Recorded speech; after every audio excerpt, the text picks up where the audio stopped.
మనం పిల్లలని ఎలా పెంచుతున్నాం అన్నటువంటిది పెద్ద చర్చ. ఎందుకంటే ఇప్పుడు తాజాగా వినబడుతున్నటువంటి అంశాల్లో అదే కీలకమైనటువంటి వ్యవహారం. పిల్లలకి సంబంధించి సరిగ్గా గైడెన్స్ లేకపోతే తల్లిదండ్రులు ఇద్దరికీ అవగాహన ఉండాలి. లేకపోతే ఆ పిల్లల జీవితాలు తారుమారవుతాయి. ఇప్పుడు సహస్రాన్ని చంపినటువంటి వాడి విషయంలో అదే కనబడుతుంది. వాళ్ళమ్మ ఇప్పుడు నిజాలు చెప్తుంది. ఆ మధ్యన ఫోన్ పట్టుకుని వచ్చాడట. వాడు ఎప్పుడు ఓటీటీ ఇయే చూస్తుంటాడట. ఆ మధ్యన క్రైమ్ ఇయే చూస్తుంటాడట. అతను ఆ మధ్యన ఫోన్ పట్టుకొచ్చాడట. ఎక్కడదంటే నేను కొన్నాను, డబ్బులు ఎక్కనియే అని అడిగితే ఏం మాట్లాడలేదట. అప్పుడే అతను దొంగతనం చేశాడు అన్నటువంటి విషయం వాళ్ళకి అర్థమైంది. ఇప్పుడు కొత్తగా మర్డర్ చేశాడు. అంటే ఏదో అంటారు కదా, మొక్కై వంగనది మానై వంగున అన్నటువంటిది.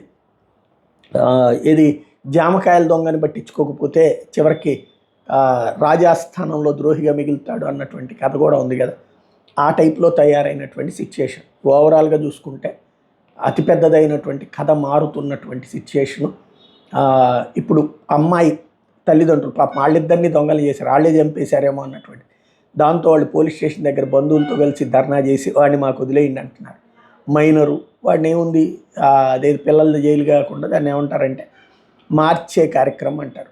ఈ తరహా మైండ్ సెట్తో అక్కడికి వెళ్ళినోడు మార్చి వచ్చేదే ఉండదు. ఇంకా నలుగురు నేరస్తులతో సంబంధాలు పెట్టుకుని ఇంకొంచెం నేర్చుకుంటాడు. ఓ ప్రమాదకరమైనటువంటి వ్యక్తిని ఈ వ్యవస్థ తయారు చేసిందని చెప్పాలి.